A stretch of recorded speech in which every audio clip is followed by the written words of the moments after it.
Okay, I see we're live. Yeah. Good. Okay. Out of here. What? Really just went off, but looks like everybody's here. I'm going to go ahead and call the meeting for Laws, Ordinance, Zoning, and Permits Committee to order. It's 7:01. All the members are present, Mr. Baldinger, Mr. Triplett, and myself, Mr. Richard. Everybody should have gotten the minutes from our last meeting. If there's no objections or corrections, it would be have a motion to approve the minutes from July 7th. Make the motion to approve the minutes of the July 7th. Yeah. Second. I have a motion from Mr. Baldinger, second by Mr. Triplett. All in favor? Aye. Aye. All members acknowledged aye. Minutes from the last meeting are approved.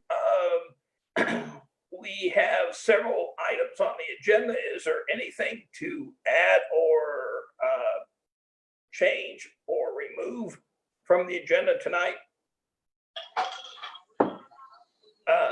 If there isn't, I'd entertain a motion to approve the agenda for tonight.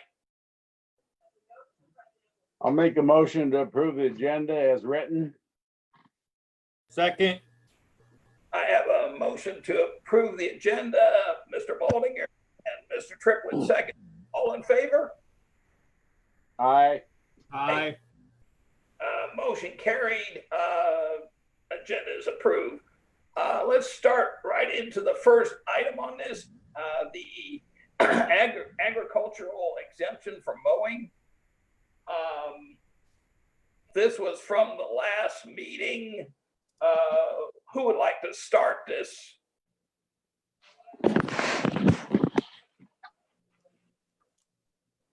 Well, Michael, I can rather than I think that in every case that I'm aware of, that exemption is used as a way to get around the otherwise nuisance mowing ordinance. And I've kept a close eye, if you will, on some of these larger parcels, and I've really not seen them baled or rolled up into any kind of bales. It's just allowed to grow tall. And so my suggestion is, or my hope is, that council would consider eliminating. We tried to adjust or deal with the issue through raising the amount that is required for the exemption.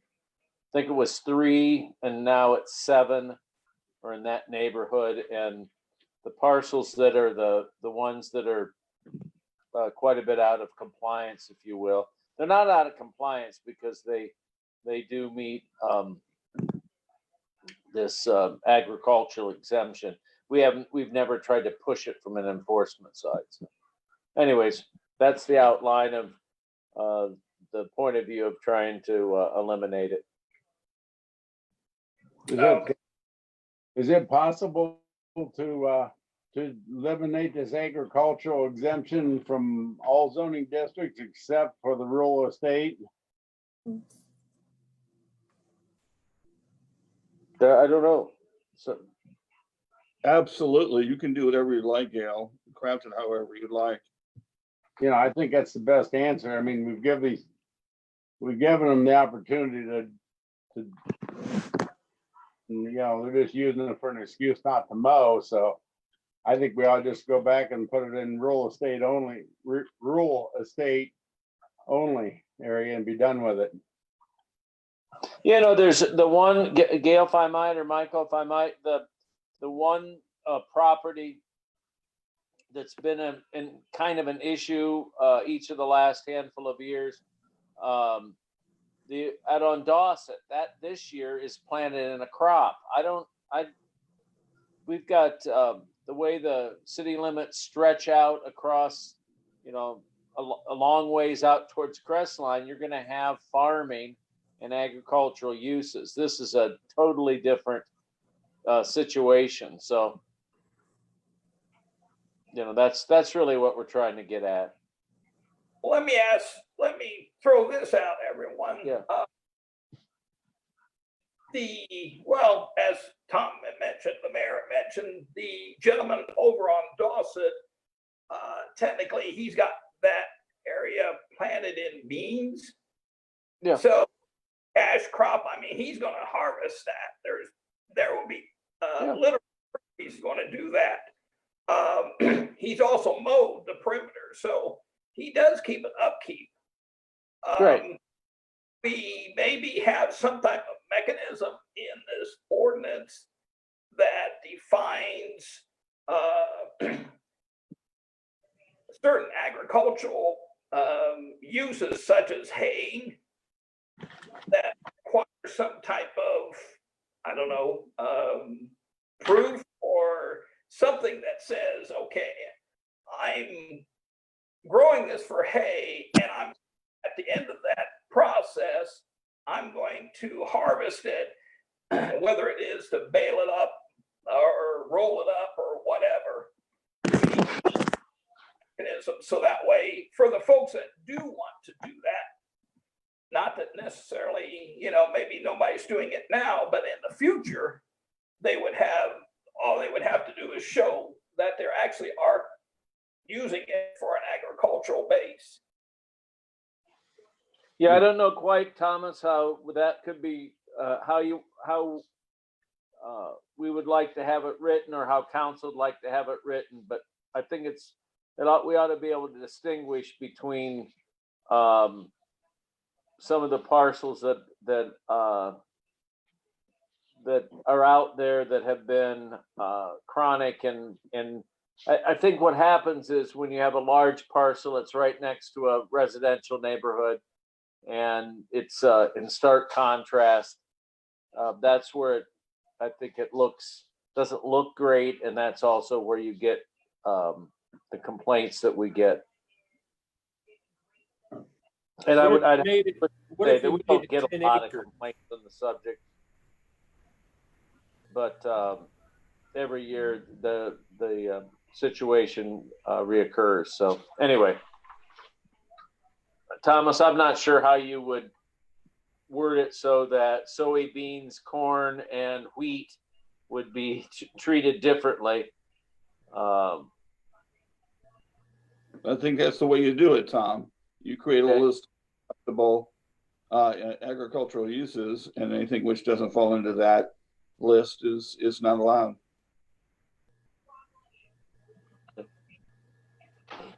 What if it were 10 acres instead of 8?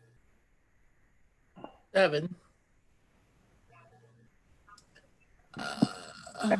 But you might as well eliminate it like I said and take it to the rural estate, because nobody'd be able to do it anyhow.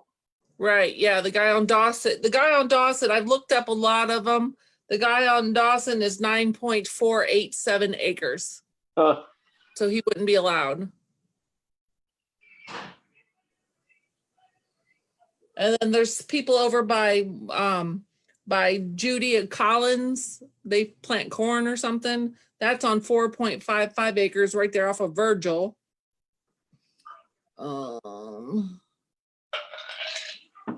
There's SC Group that's out by Carl and them that plant corn. They have 51 acres, and that's in the city of Gallion. That's not in RE district, is it? Nope. No, it is not. Sodders have a bunch of property on the perimeter. They have some 29, 6.7, 16.06 acres. I was looking at the aerial map. Sure. What was in the city limits. NIS out there, they have 12.31. They're in the city of Gallion. And they have one that's 9.78. Aspen Terrace has their acreage is 17.64. They plant that up.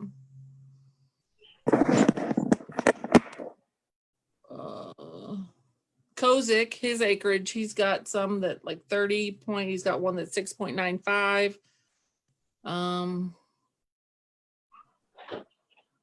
Yeah. You Kelly, got property off of Nazor, so there's a lot of parcels.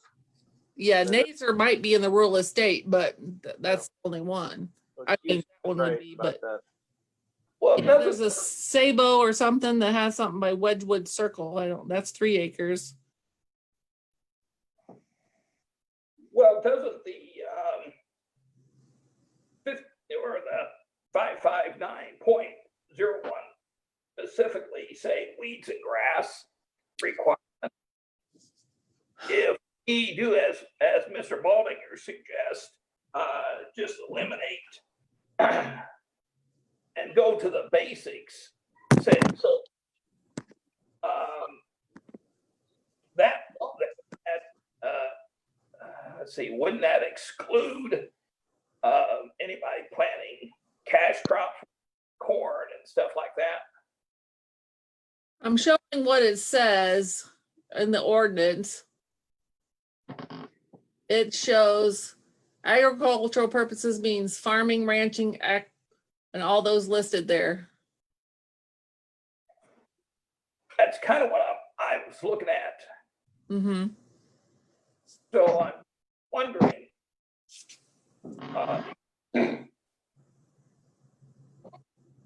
define weeds and grass specifically, then we could take and leave the agricultural part out of it and just focus on those items. Because that's what the problem is, am I right?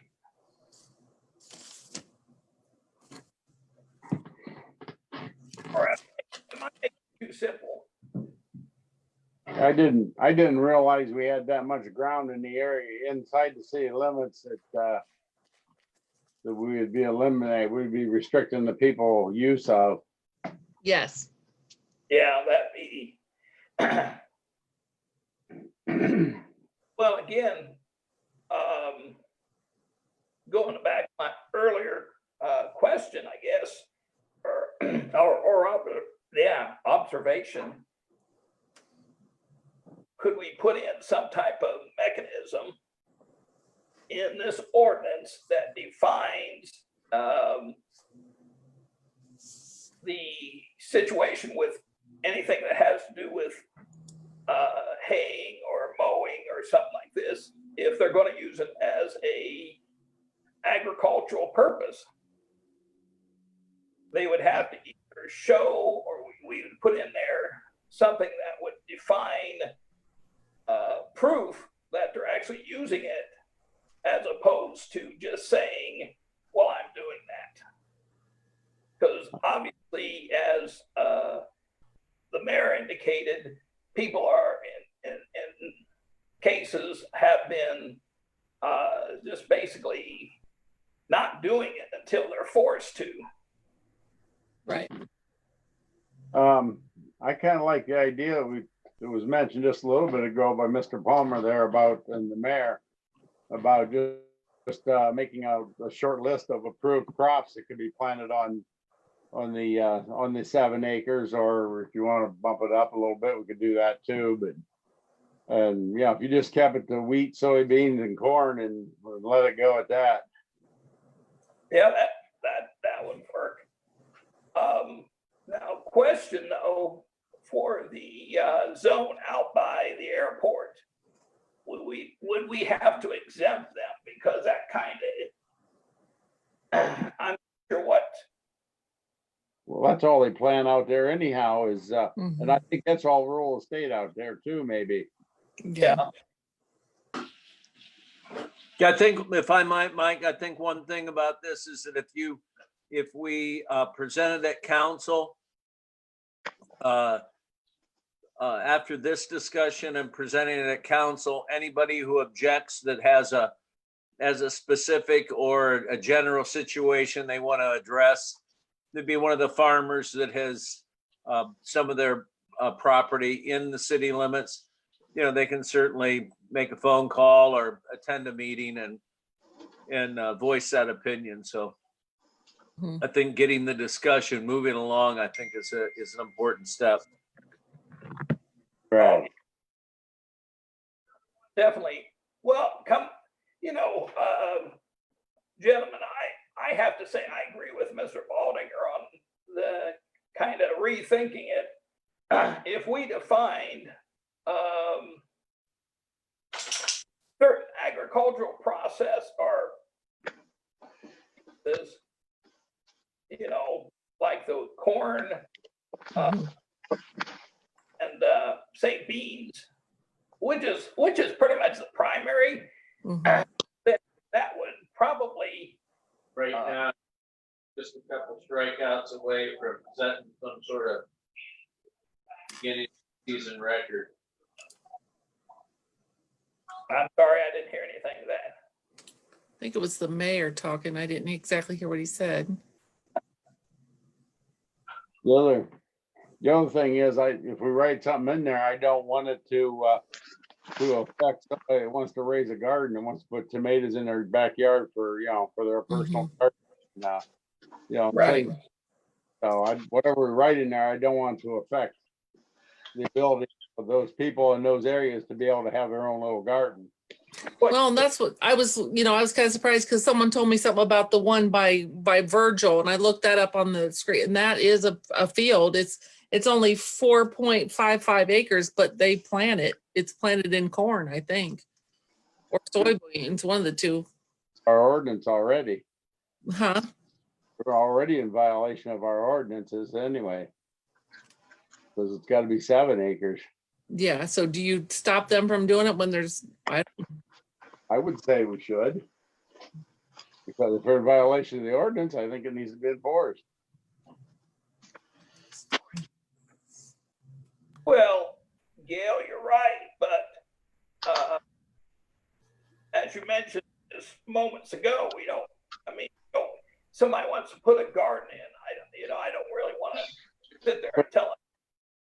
If that's truly what they're doing, planting a garden, then yeah, they can do it. That's why I say I don't want to hinder anybody from being able to do that. But if they're planting soybeans in there, I can't believe that anybody would be putting soybeans in 4 acres and figuring on making any money. I don't know. So.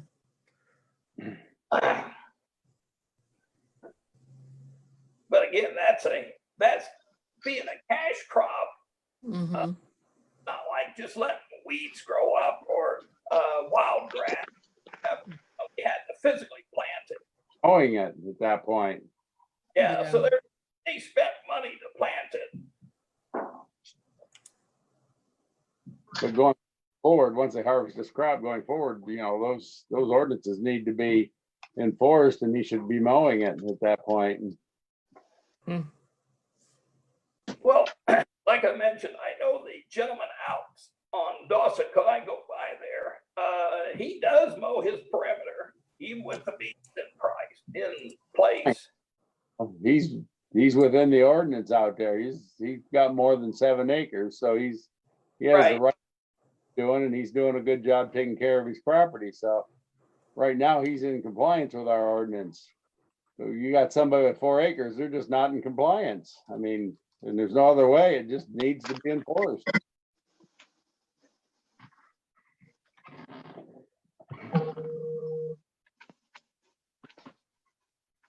What do you think, Mark?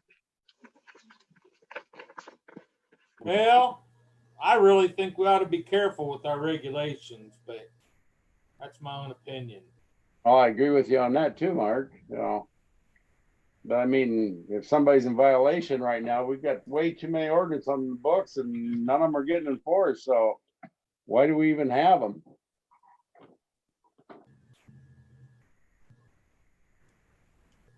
So,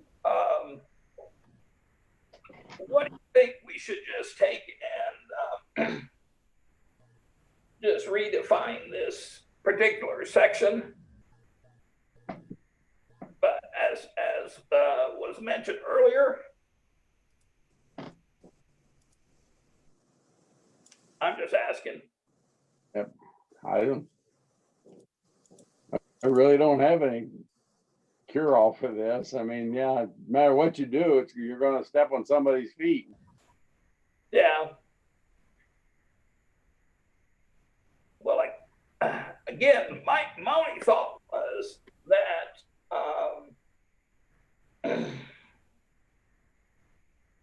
the issue seems to be, the abuse of certain or some individuals, for letting their grass on various size properties grow up. And then finally, well, as an example, the folks just down the road from me finally mowed it the other day. Here's one, that is planted. That I looked up this evening before. We had the city's nuisance mowing contractor mow that lot on Richardson. Yeah. Oh, really? Oh, that's who the no date was. Cool. It's Eric. Okay. Yes. I didn't know who it was. Who did, Eric? Eric Baldy The- was in the meeting. Okay, so they didn't mow it, we did, basically. That is correct. Our nuisance mowing contractor mowed that property on Richardson.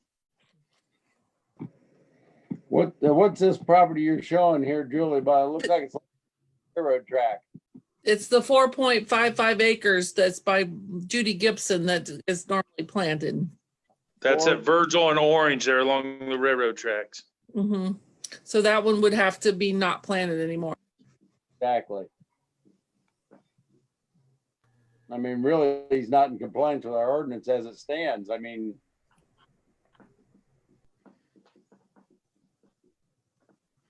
he probably was when it was 3 acres, but when they raised us to 7, it put him out of Yeah. compliance. Right. And I think that feels like that's the ones you want to pick your battles wisely, my own opinion. Mm-hmm. Oh, I agree, but ordinances are ordinances.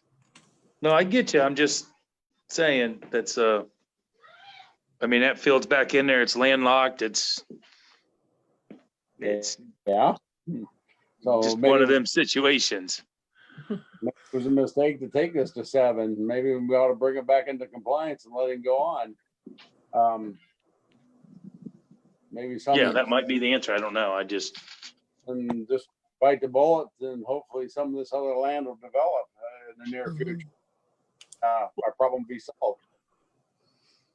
I think the intent, even bringing it up, if I might, Mike, is that there are some parcels that are greater than 10 acres that abut already developed commercial or residential areas. And they are an enforcement issue. And that we're trying to address those issues. The properties, either the one that was just shown or others that are growing a crop, I never is my, bringing this up, it's not my intent to affect them. It's to make the people who, some of whom, they're just intentionally non-compliant. Right. That group that I think we're trying to be able to address. Yeah, Yes. Very well said. like it's just like zoning out businesses with zoning, not allowing them to come to town. I mean, doing basically the same thing by to the people by restricting what they can do with their property. Kind of the same lines. Well, yeah. Eric, I got a Cut the grass next to the residential neighborhoods. Mm-hmm. Yeah, Eric, this is Mike. Yes.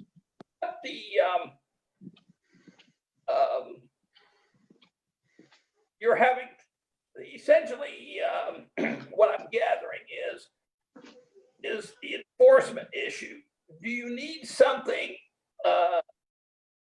better than what we have in this ordinance currently that would give you more be? No, not on the nuisance, not on the mowing part of things.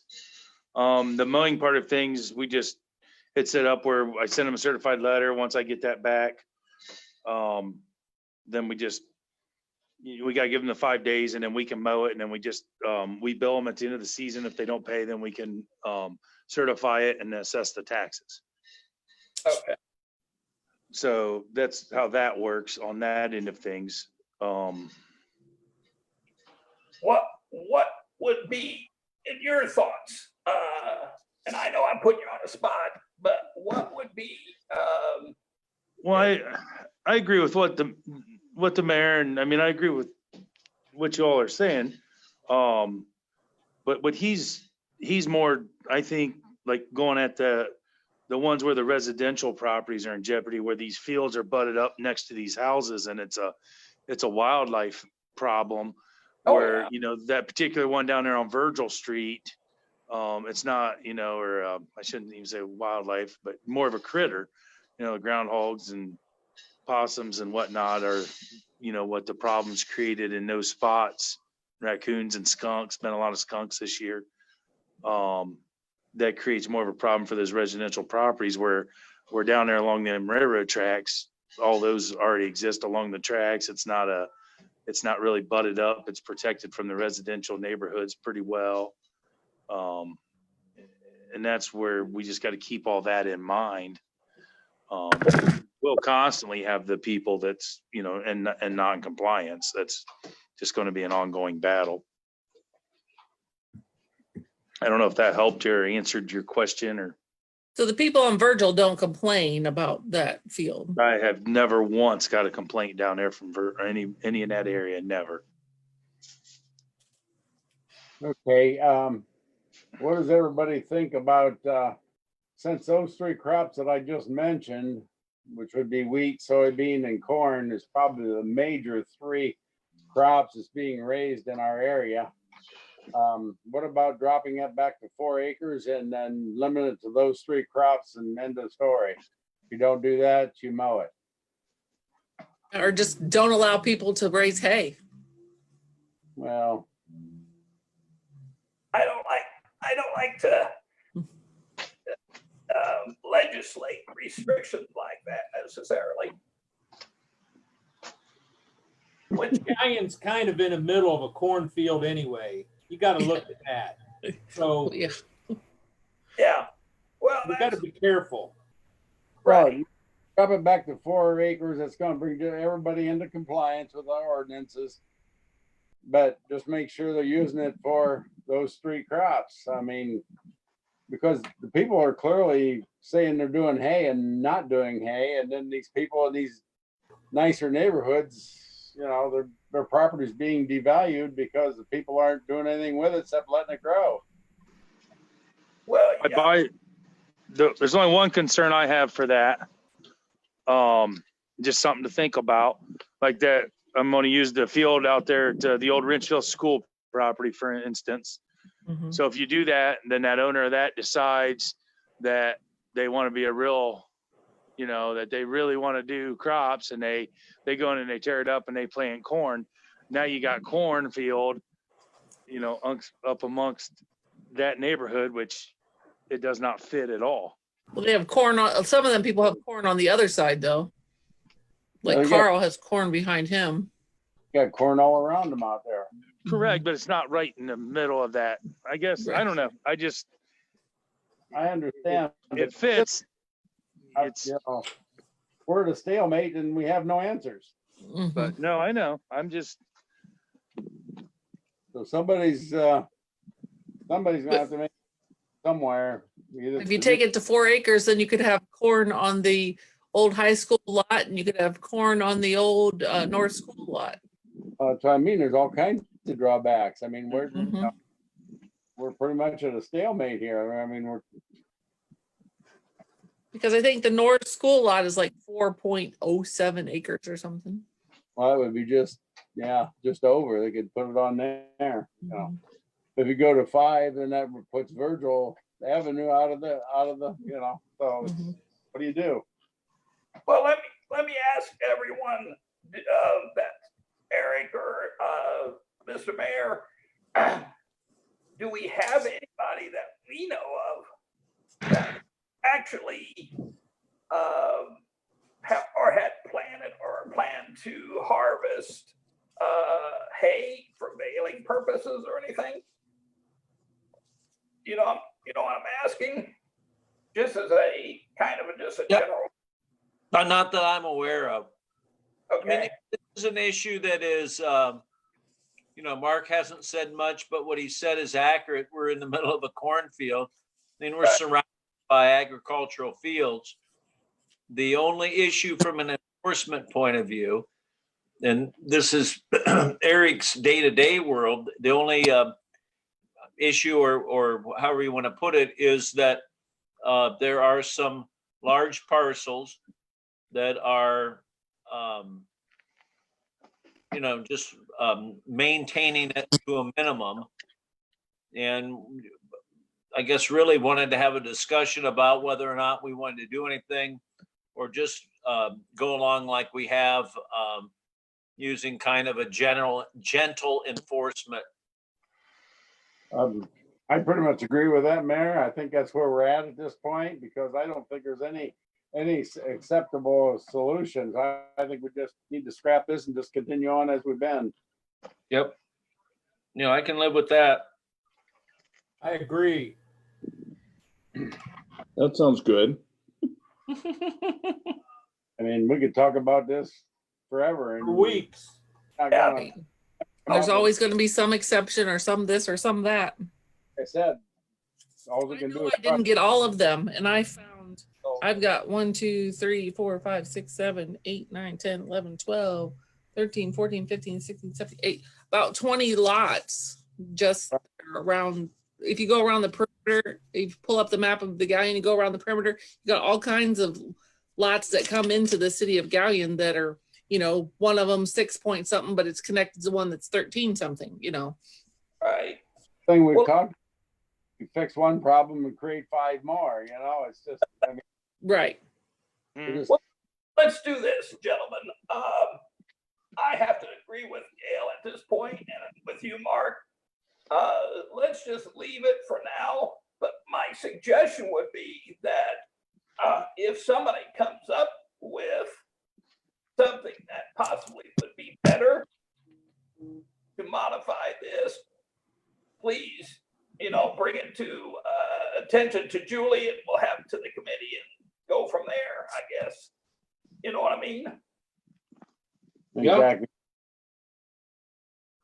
So with that, I'm gonna go ahead and move on here. Next thing on the agenda was trees. The 557.02 ordinance.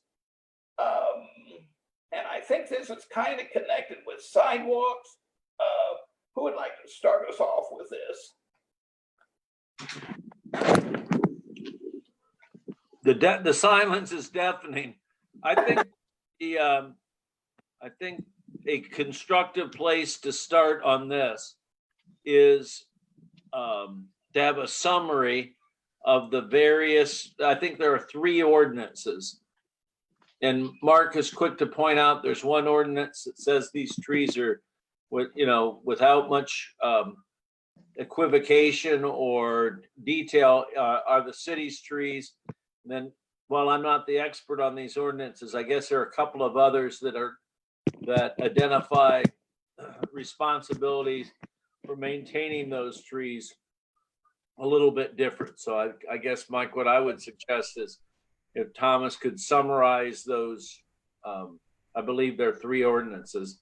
And I stand, I could, if it turns out the ordinances aren't at odds with each other, I would be happy to stand corrected. But we've got from the other part of this is the enforcement side. And we need to take a look at this ordinance or ordinances and then work on how we go about enforcing or owning responsibility for city-owned trees versus private property. So that's all. Thomas is there. Maybe he could help us with. Well, I did send out to committee members list, I hope you got it, a list of current ordinances dealing with trees and also a guide to sort of putting that in a summary form. But what the mayor said is absolutely correct. And I can buttress what he said. They're inconsistent. So there is not a uniform system of tree responsibilities, if you will, in the city of Galleon right now. What I encouraged council to do last time was to consider, realizing that fact, is to consider what you'd like to have. You know, whatever exists on the books now can be changed. What council would like to do in terms of where it would like to place that responsibility. If you want a city program that does this, if you want it exclusively the property owners, if you want some hybrid version of that whatever that happens to be, that can all be drafted up, regardless of what the language is that you have in front of you. But currently it's really confusing. There's even a couple of definitions which disagree with each other. And so I think there's a challenge in front of you. And that challenge is sort of pick which future you want in terms of trees and responsibility for maintaining them, and then move forward from there. Mike, can I Yes. say something? Sure. All these ordinances were formed back in before 95 when we had a tree commission. We were Tree City USA. Galleon had their own tree trimmers. And when they went through here and graded trees, listed them danger wise, they said, and according to these ordinances, the trees in the tree lawns belong to the city. And that's how this all got started. Oh, okay. So I don't know. I think, not many people go out and plant a tree in a tree lawn. I mean, you look at, take for example, Schweitzer Drive. Those are all city-owned trees. The city planted them all. Yeah. Yeah, the tree commission picked the tree, and They picked the trees for uptown. They picked the trees everywhere, Grove Avenue. correct. That's how this all started. I agree with you, Mark. That's exactly where that's. When I was looking through this stuff here, these ordinances, like you said, this one here was passed 4/25 of 95, and that takes us back to just before city manager day. So it was still mayor, and I found language in here that's still Not 95, No, they came in 86, Gail. 86. okay. 86. My math was wrong, and I bet I'd done the math wrong. Okay. But anyhow,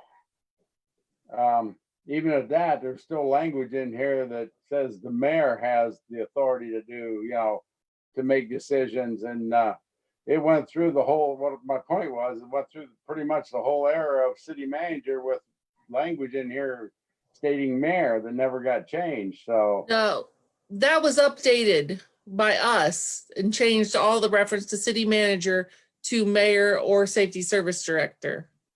That was done. You guys did that a few years ago.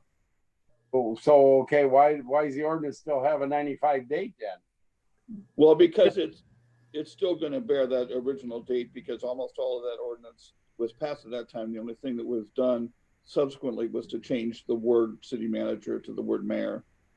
It'll keep 95 date, Gail. Made a change. We just did a global change of all city ordinances.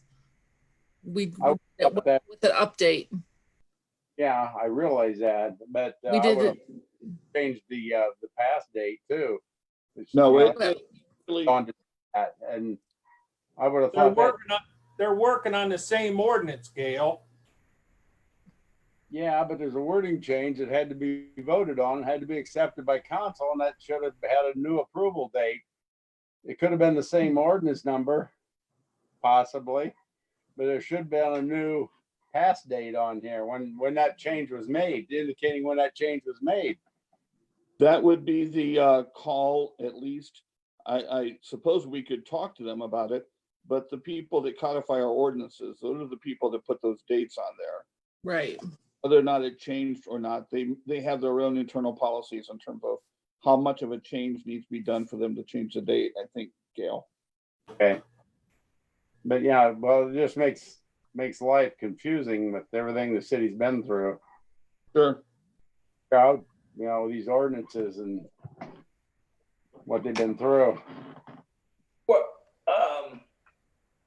on this, so Mark, with this and Gail, so let me get this right, because I'm in essence a newie. So some of the trees that are currently out there were actually planted by the city. That is Right. correct. A lot of trees were, yes. Trees So- that were taken down in the right of way, tree lawn, whatever you want to call it, Right. were okayed by the tree commission to plant whatever tree they felt would not reach the wires. Well, look at Schweitzer. That didn't work. They're already up into the wires. Although, yeah,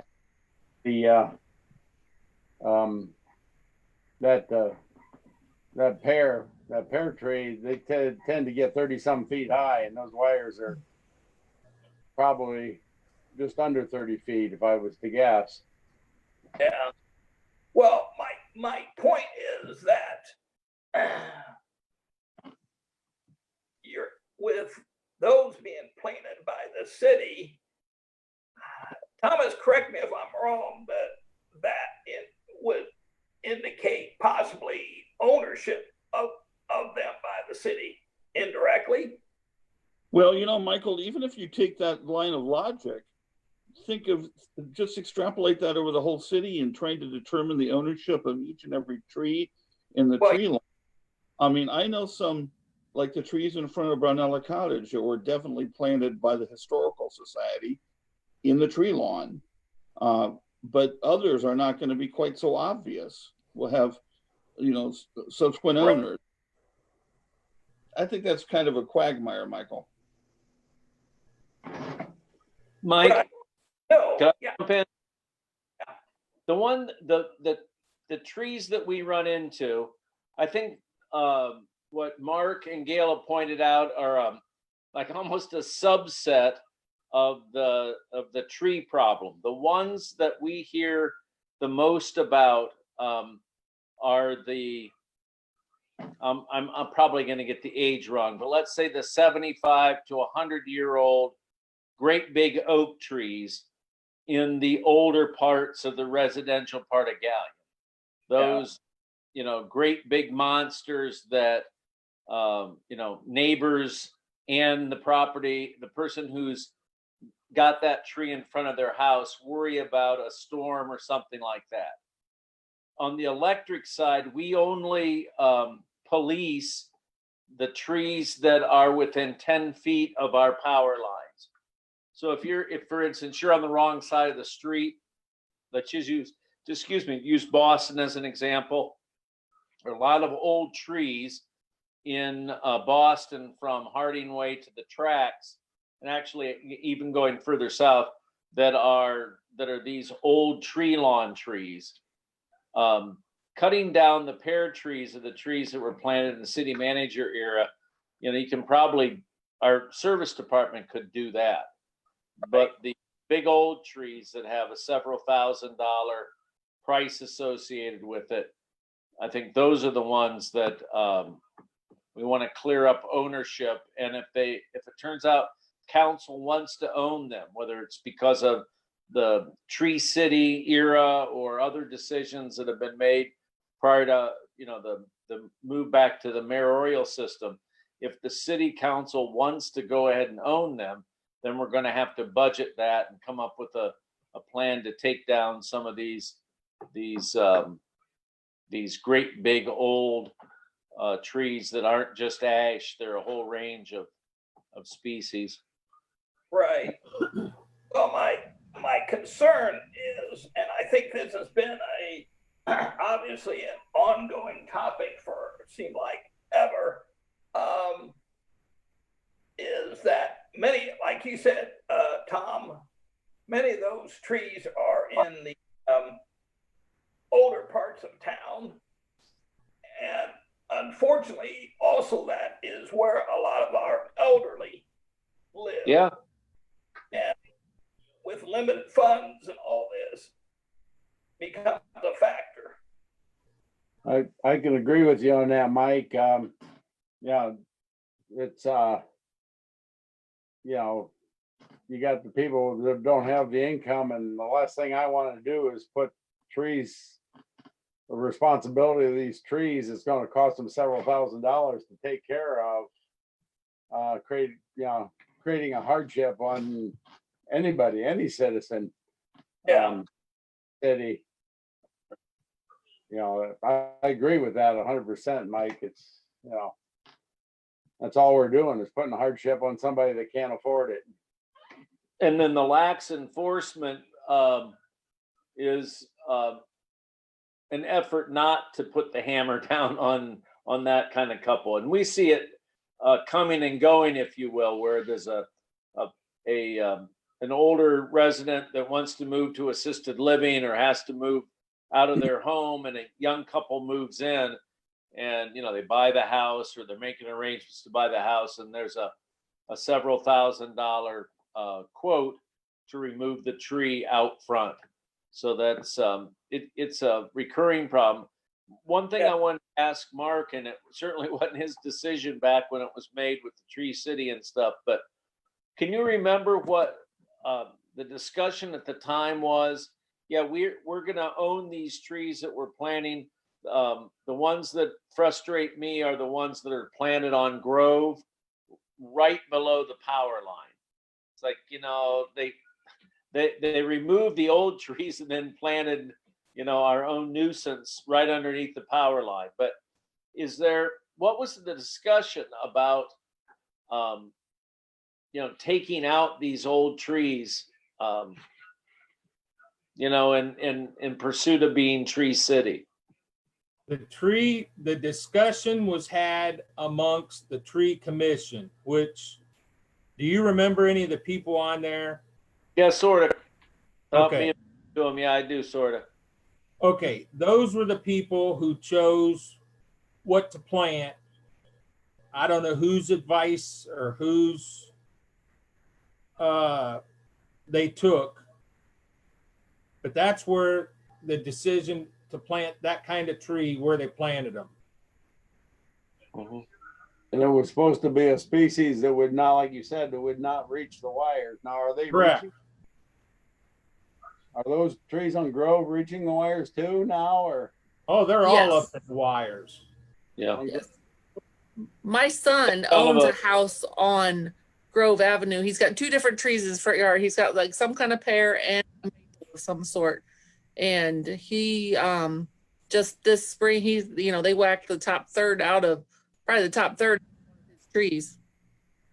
Yeah. Well, I think the issue, this I don't want this to be the theme of the committee meeting, but these are sort of persistent problems that don't have a clear resolution. What and I'll speak for Nikki and Eric on this because they're more on the direct enforcement of it. What we're trying to do is be able to have an ordinance that can address these big old dead and dying or the trees that I think there's a general consensus that you're going to lose a big limb out of, or they're going to fall altogether. And those trees that are in the devil strip, tree lawn, whatever term you choose to use, those are the ones I think that are real difficult for the average homeowner to take care of. They're going to be real expensive, not difficult, but expensive for the city to come up with some approach to take them down if we choose to alter the ordinance at all. it goes back to the elimination of our tree trimming crew. I don't know how that decision was made, but I think that was a very, very poor decision. I don't think it was wise to do away with our tree trimming crew that could keep those trees under control on a regular basis. Because, you know, I question whether we saved enough money to abolish that tree trimming crew. And now we're looking at thousands and thousands of dollars to pay somebody else to take care of. Well, I don't want to have this erupt. This is where the Zoom meeting doesn't probably work real well. And I can't remember if that's been 4 or 5 years ago. So if Nikki can remember that or has that in front of her, but it's in the neighborhood of $300,000 a year that was eliminated. And the problem that we were faced with, if you remember, were increasing electric rates and a lot of pressure to try to keep electric rate increases down. It was in that context. A tree trimming crew that was funded out of something than electric payers' pockets, I wouldn't be against that. But that was really the context of the decision. So I'm not sure if it was 5 years ago, 4 or 5 years ago, but it's about, it was a crew of 3 plus the equipment. So it was in and around the neighborhood of $300,000. So the other side of that, Gail, would be that I'd argue that we've saved $1.5 million over the last 5 years by not having that crew, by not replacing those people. Yeah, but now it's all caught up with us and we got all this debris and trees growing up and we're right back where we were. I don't agree with that, Mike. If I might, I don't agree with that at all. We're talking about trees that were dead and dying when I was retired. Hell, I might have been working for the state even. These trees have been around for a long time. And to say that and we can, you know, if we want to get into it, we can go back and look at the work orders. Most of that crew, the tree trimming crew, was engaged in doing trimming on the secondary lines or the city's lower voltage, like residential lines. That's what the blood and guts of what they did. So they were never engaged primarily in cutting these, what we'll call nuisance or safety related trees. Yeah, They were, Pardon me? they were before you came.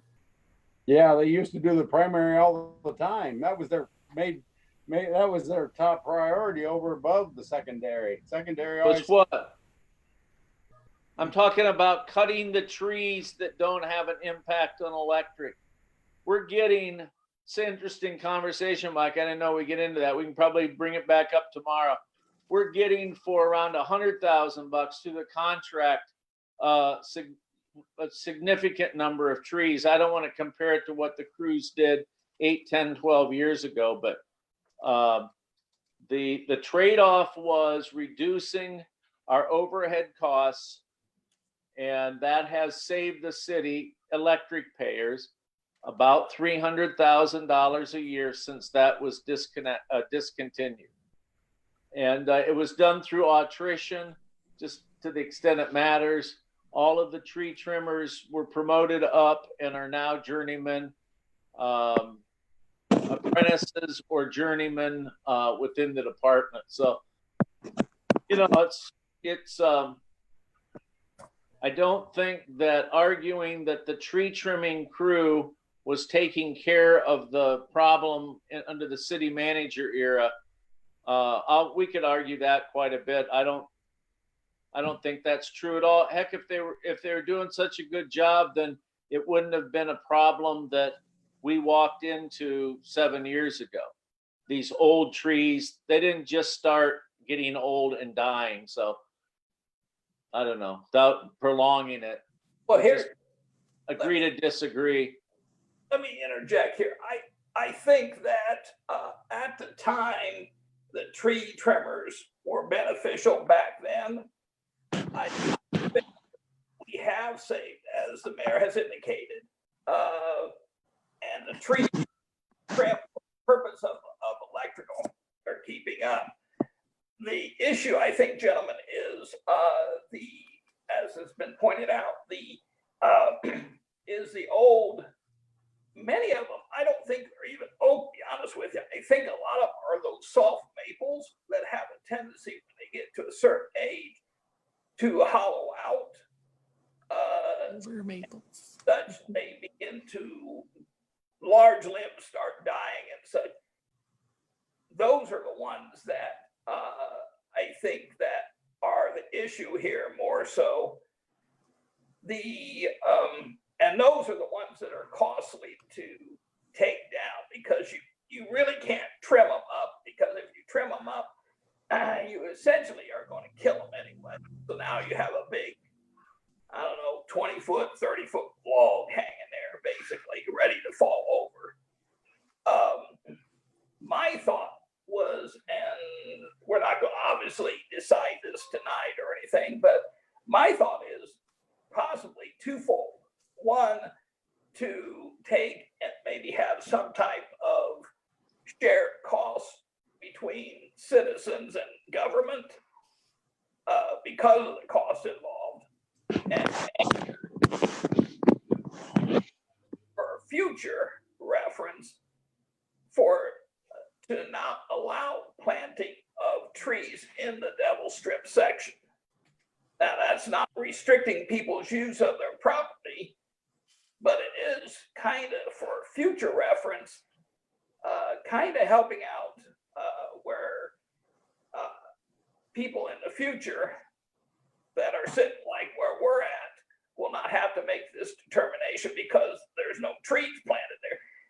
People can plant them on the inside of their walkway. That's just a thought. We have ordinances in place now for exactly that, as far as people not planting trees in the tree lawns. They have to have, I have a list of trees that they have to come and get an actual tree planting permit from me. And there's a small, medium, and large size trees, and you got to have, your tree lawn has to be so wide, it has to be so far away from wires, laterally, and then that decision is which one of those trees can be planted in that area is depending on space, where the wires are at. It's a 3-step process to make that happen. So we currently have something in order to prevent this from happening down the road from new trees being planted. Does that help? Rick? I think what we need to do is make a bigger budget and go around and start taking these big trees down that are in the tree lawn. Yeah.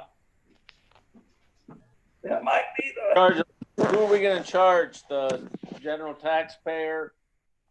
Or back to the days when we charged the electric customer? Well, you could charge them both. Yeah.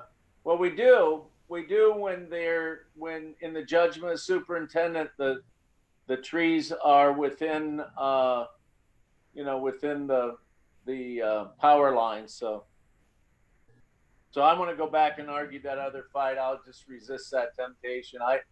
If I might, Mike, I'll make one. I think if you go check the data that our percent of operational overhead, the cost of the line department, as a percentage of the overall power bill is probably as low as it's been in anytime anyone can remember, and that having those 3 or 4 additional people on that, clearly increase the cost of running the line department. So the best part about it is when we audited out the people, they either retired or moved into a higher skilled, higher paid position. Okay, just like you said, Tom, Boston Street's a perfect example. You got 3-phase running down one side and you got the big trees on the other side. Yeah. If those big trees go down, it's going to take down a whole circuit. So do you want trees or do you want electric? Now, I want to let the superintendent do his job, and if the superintendent says those trees that aren't on the same side, if you will, I believe it's the east side, the trees that are on the west side, they need to come down because they're a danger, then he can direct the contractor to do that. I'm not against doing that. I think probably operationally,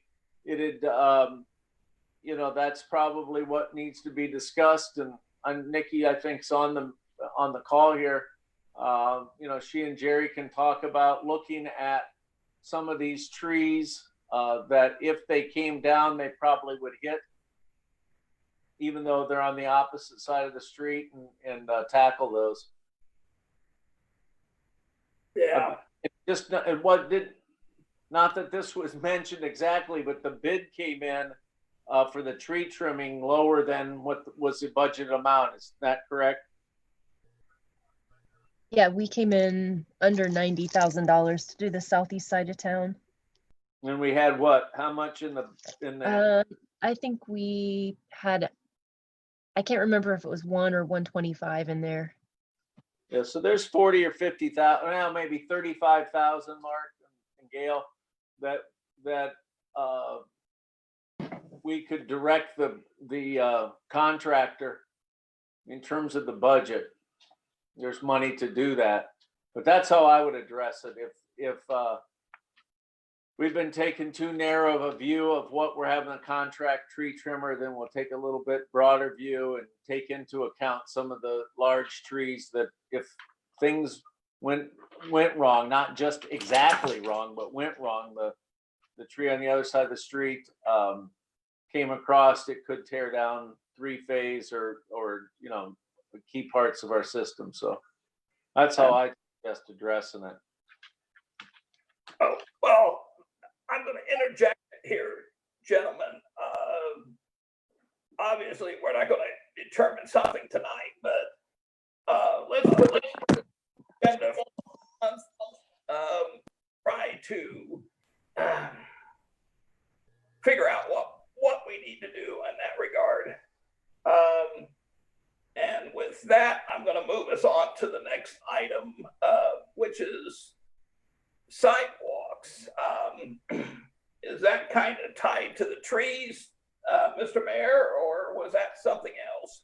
Well, it is in some of the same, I would say, older parts of town where we have old sidewalks and these large trees. But the process, the way the ordinance instructs us to take care of it, goes really back to the first thing we were talking about, where it looks like the mayor was taped in where the city manager used to be. This ordinance is even more difficult, and when you take a look at it, I believe it causes the city manager to have the building inspector develop a list, and then that list goes back to city council for approval. It's quite a detailed process, and I'm not sure if we'll have any more success pulling this apart and putting it back together as some of the other issues. But when it comes to enforcement, the idea of just going out with the spray can and saying to the property owner, you need to fix this, it's really, there's more involved if we follow the ordinance, carefully or to the T. So that's the only intro I have on that topic, Mike. Okay. Julie, or I should say maybe Thomas, do we have a copy of what that ordinance reads? Well, I was just thinking that what might be a good thing for the next meeting is to put together a list of all the ordinances that touch on sidewalks, and there are quite a few. It is, I've got them pulled up. Yeah, in the same sort of format that we did for trees. And that way you take a look at them, ruminate on them, look through them and see what you think. But I think maybe that's a good first step. What do you think, gentlemen? Yeah, I'm going to tie our last discussion trees in with this, since they are closely related. what is everybody's thoughts? And I'm just throwing this out here. What if we went to the people with and try to get levied monies to take care of the trees and tree lawns and sidewalks in general inside the city limits? Some sort of a levy, get levied funds for these projects, so we could start a citywide campaign and not throw the expenses. I guess the expenses would be more minimal if everybody in the city were chipping in on these, because there's a lot of areas like out here where I'm at, we don't have sidewalks, but we'd still be chipping in for the maintenance of trees and sidewalks. So throw it out there as a levy and let the people decide if they like what they're seeing or not.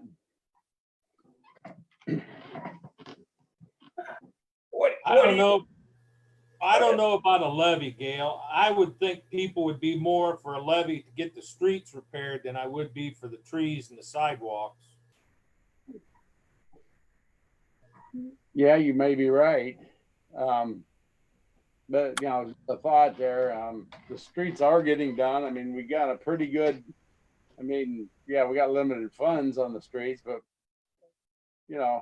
our streets they're coming along pretty good. They're not nearly as bad as they were 5 years ago. They're I don't know that we have any available millage to vote though. I think We could have voted millage. There may be a limitation on borrowing money, but you could do a pay as you go levy. The only thought I have as far as a levy is when you're talking about trees and sidewalks is it's kind of spotty. On any one block, you might have one bad tree and a heaved sidewalk, and it'd be interesting to see if people were supportive of getting the whole sidewalk straightened up and that nuisance tree out of there. So, Gail, the bringing it up for discussion, I think is a good idea.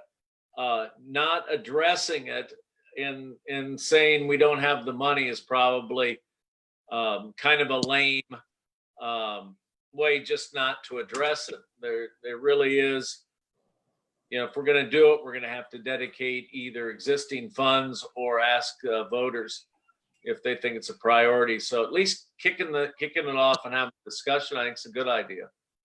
And that's exactly what I wanted to do. Yeah. Right. So, well, I also think that, as you mentioned, Tom, the issue of the ordinance itself needs to be looked at, addressed. So if Thomas or Julie or both can send the committee members a lack of a better term, list of ordinances or connecting ones related to this, it would be helpful so we could at least get the verbiage changed. Yep, we'll do that. So you can see what of course, it's really, you'll get a kick out of it when the city, it really is a cut and paste. Most of what the drain company did for us was a very useful. It's practical. We use it all the time in terms of changing the names from director and service director, mayor, those kinds of things. But there's a couple of them. These two that we've talked about tonight are kind of they just don't make as much sense. And in particular, the enforcement of the sidewalk. It's, if you got a sense of humor, you need something to chuckle about. Look at that. And then if you're wondering why Eric doesn't do enforcement, you can see why. It's kind of hard to figure out where to start. So anyways, it's a serious problem and it makes us a less walkable community, but it's another big issue that we're going to have to come up with a plan to fund. Right. Yeah, exactly. I agree. And both of these subjects of trees and sidewalks, both has created tons and tons of pushback over the years. And so, that's why I think voters decide on how they want to handle it. Even if you do a you know, if you would do a levy, you could do a partial levy and partial funds from what we already have available. Yep. Because we do have aging infrastructure we cannot forget about. I mean, you know, we gotta be careful of depleting funds because we got, you know, our infrastructure in general is really aging and, you know, we can, a ton of money, it ain't giving dime. Sure. That's Yeah. for Well, gentlemen, I'm gonna suggest that we have Mr. Palmer send us that information. And again, this is one we're gonna bring up at committee meeting. That sounds good to everybody. Great. Everybody agree with that? You were breaking up there, Mike. Oh, I'm sorry. My suggestion would be to have Mr. Palmer send us that information so we can have a further discussion at our next committee meeting. I'll condense it to that way. That's fine with me. That all right with you, Mark? Yeah, that's fine. We've been kicking this can down the road for 6 years since I've been on council. Well, I was gonna say it's about time we stopped kicking it. So, with that, let's move on to the cul-de-sac. Julie, I didn't get anything on that, that we talked about. I think originally this was brought up, and I have to apologize to the other members. This was brought up before and somehow got waylaid. You didn't get the ordinance I sent? No, I didn't. Did any of the other members get it? Gail or Mark, did you get that? Yeah, I got it. Did I you? did. I downloaded stuff here. I think it's the very last thing on the last agenda she sent. It's ordinance number, no, 54. it's somewhere. What I understand is essentially what we might want to do is, I think there's a section 7 on it, that ordinance. I'm bringing it up right now. Well, the ordinance, think what we did, Mike, is we sent it out this afternoon, and what it was is an ordinance that just removes the distance provision in the cul-de-sac situation altogether. If you look, Julie's got it in front of you, that number 7, it says the maximum length of a cul-de-sac should be 600 feet, etc. And what the proposal is to just take that out altogether. Correct, that was what it was, yes. It's number 7 in ordinance number 2020-54. It's under item number 7, the maximum length of a cul-de-sac shall be 600 feet measured from the center line of the intersecting street to the middle of the turnaround. That whole section 7 needs to be removed. Right. Yeah. If you look down, I have it removed in the bottom portion. That's what the ordinance of in front of you would do, Gail. I knew what we were talking about. That's the only thing that we need to do on that. Was that right, Gail?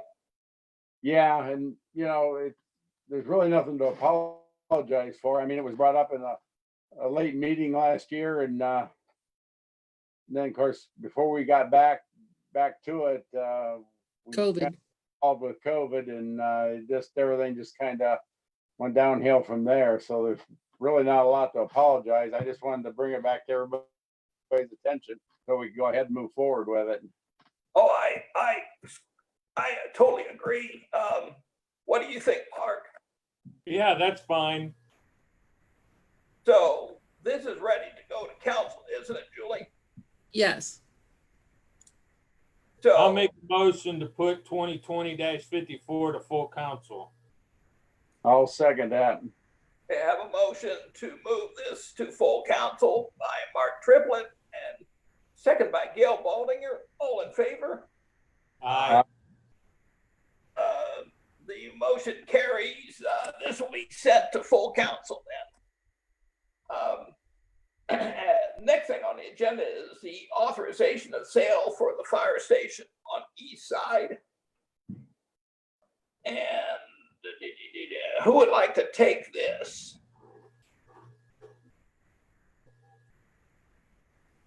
I think I'll ask, hey, Nikki, you want to take this? Sure. We've had several inquiries into purchasing that building. I actually had another email today from one of the interested parties asking where this was in the process. About at least 6 months ago, we had it appraised by Dave Dolan, who came back and said the value was $45,000, but that value was could be higher if it was in a different zoning district that would allow for commercial use. So we've been through all of that. Zoning has been changed, and now we're looking at bidding this out, allowing people to submit bids for the purchase of the building. Okay, Mike, I got a question and / concern about that. I'm not particularly against the sale of the building. Matter of fact, I think we need to sell the building. My concern is, I think we got about 100-foot bucket truck sitting in there that we have no building that I'm aware of that will go into. What do we do with the stuff that's in that building? Have we got any plans for remedying that? Yep, we're still looking around. We have equipment stuck here, there, and everywhere all around the city, Gail. So we're looking at how to shuffle some stuff around. We do have a bucket truck. The fire department has their training trailer there.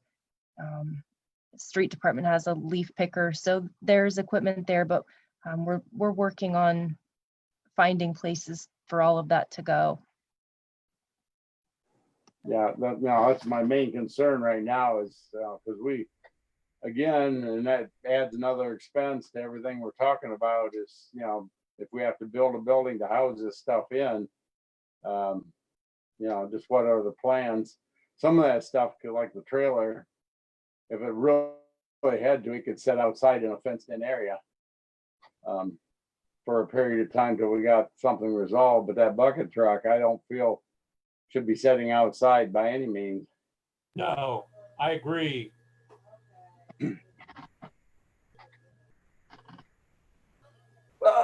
Nikki, too, also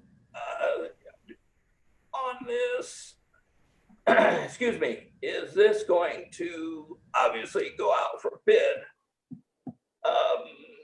It doesn't define any minimum bid on this, or is that not part of this? I think I haven't seen this ordinance, so I think putting together the bid packet, we could put any specifications in there that we chose to. Right. Thomas, is there an issue with us saying, minimum bid of, or does that need to be outlined in this ordinance? I don't think there is, but it's not in this ordinance. This was a bare bones ordinance. We wanted to get something before council tonight so we can move on this. And so we have that in front of you. If there is a desire by council to look at a minimum, that's something we can talk about. Does anybody know what the value of the piece of property is through the Crawford County Auditor? No. No, I don't. All I was relying on was the appraisal done by a professional who said it's worth $43,500 as it stood previously zoned. Right, and that was previously zoned residential, wasn't it, if I remember correctly? Yeah, it was R1C. And I'm reading his report. Is a zoning change which would allow commercial use would have a significant positive impact on marketability and price. So as it stood, $43,500 is where he valued it. Dave Dolan.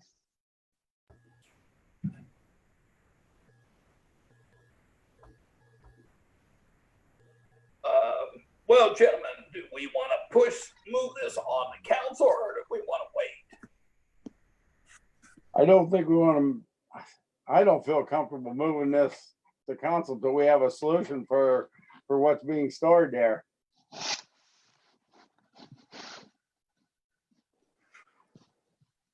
What do you, Mark? What do you think, Mark? Well, what's the address to this property? Does anybody know that? 135 South Murray. 135? No, I think we need to have somewhere to put that bucket truck because that's got way more value than what you're going to get out of that property. Exactly. Well, we could, no. It'll be 30 days minimum. Nikki, you can let us know if you find a location for that bucket truck, if you would, please. Sure. And seems that that's really the only issue with it. Yeah, I'm not sure what all's out there, but I think most everything else has got a reasonably easy solution to, but that bucket truck is, yeah. I mean, it wouldn't even be safe for the workers to be in there in the middle of winter. You get a foot of snow in that bucket and it won't be worth anything for the workers to get up there and work these high voltage lines. And that's what it was bought for. I think we'd just destroy that truck. Well, okay, so what do you gentlemen think? We just just find a confirmation for a location of the bucket truck, and then we can move this out. Yeah, I don't know how long it's going to take them to resolve that, but I don't Well, see yeah. say that we couldn't wait till even next month's meeting for them to try to come up with a solution and come back with us with this. At that point, give them a little bit of time to resolve the issue. Yeah, I just looked at the auditor's webpage. They got that thing valued at, with the building, $181,000. Wow. Playing on that one. Bring back Mike. Excuse me, I was muted. That's absolutely a goof. And if I think what Mike Baer did for us was to identify some of those properties. That's not that thing's not worth $185,000. I'll call Joan in the morning. I mean, we're paying taxes on that, Mr. Palmer. No. Should not be. How does the taxes work if they got it listed for that kind of money? How does the taxes work for the new buyer? What will his taxes be based on? What my question too, Gail, is how did they come up with a valuation of that? No offense, but That was probably done when the building was very first built and it was brand new. that's kind of what And it probably, I'm thinking that's pretty close to what we got in that. I thought it was just a little over 200,000 when they built that, like 2.25 or something along those lines when it was built. So I got a valuation was put on the books then and has never been dealt with because. When was it built? When was it? fucking child. Mr. Mayor, did you want to say something?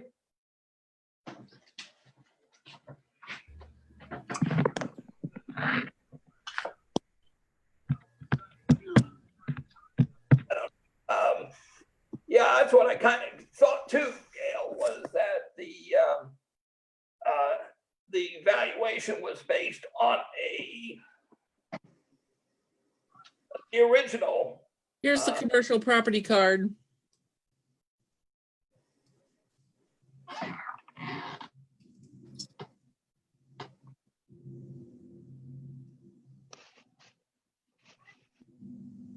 When was this building built? 64? Oh, 74, probably. Somewhere around 4 or 5, wasn't it, Mark?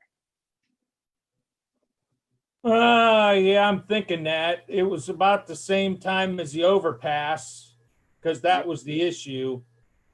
The And the building, overpass, then they put the overpass up, then they took the railroad tracks out, then that officially made no use for that building at that point.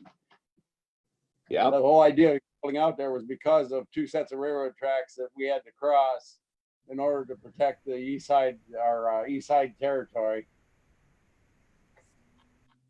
Yeah, I think what we need to do is probably have Nikki and them look in, like Tom mentioned, find out why this valuation is so high. Because let's face it, the building is an old building.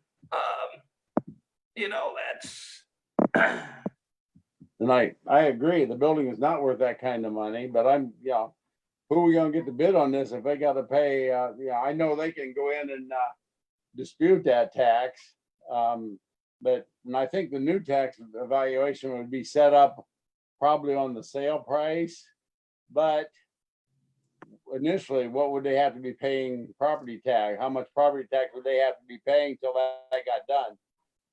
right. Well, and that's the thing. I don't think. Well, let's just back up. Because of the fact that we need to make sure that the bucket truck finds a home, so to speak. Number one. So then, during that time frame, then this could be figured out what happened and to be better evaluated. Because as Nikki indicated, she did have it evaluated by an outside entity that appraised it as a residential property. Of course, now it's a commercial property. So to even have to be reasonable for the bidding, we should know what the current value is with the commercial attachment or moniker, for lack of a term. You know what I mean? And I think maybe the law director should be maybe looking into that tax evaluation at the county and see if we can get that changed also and through this process. well, I certainly know that we could the valuation is one thing. The taxes, of course, are based on that, but we're not paying any taxes right now. Oh, Right. we're not. Buyer will be. Oh, yeah, for sure. I'll have that conversation with the auditor's office, sure. Concerned, because somebody's got to go in there and pay taxes, buy a building for, let's say, $75,000, and they got to pay taxes on 185. I certainly wouldn't be bidding on it. I know I can dispute it somewhere down the road, but at what point is that, and how much am I gonna have to spend to get that done? So that's another issue that we might want to try to address before we put this thing up for sale. Okay. What do you think, Mr. Mayor? I don't really, the only reason it ever came up is because we, as Nikki said a few minutes ago, we've had numerous people come in, ask us if we had any use for the building. It's interesting. I've talked to the people. That's all I'll say. I'll talk to the people at Primrose first thing in the morning. Didn't realize that this was such an indispensable building. I wouldn't have taken up your time. Thank you. I mean, if obviously if a home can be made for the bucket truck, I would like it. I mean, it makes sense to, if we've got interest, a business coming into that location that would benefit the community. So that would be a good thing. So, like I say, with, we'll figure out what's going on and get all the everything lined up, and we'll put this back on the agenda for next month. And also, Michael, I'll make sure that Mr. Pangborn is online tomorrow night for Mark's committee meeting. Seems like there's been conversation with not Mark, but with council and Jerry. So we'll get to the bottom of that in terms of the truck and this building, and so we'll talk about that tomorrow night. Okay, Sure. okay. Does anybody have anything more on this? I don't. I don't. Okay, any other business, anybody? I know this is run kind of long tonight, so without, if there's no other business, the next meeting will be September 1st, 7 o'clock. We like to be in council chambers, but we'll probably be here at Zoom. So with that, I'll to adjourn. I'll make a motion to adjourn. I'll second. Mr. Triplett made the motion to adjourn. Mr. Baldinger second. All in favor? Aye. Motion carried. We're adjourned at 8:32. Thank you, everyone. Try to stay dry out there. Will do.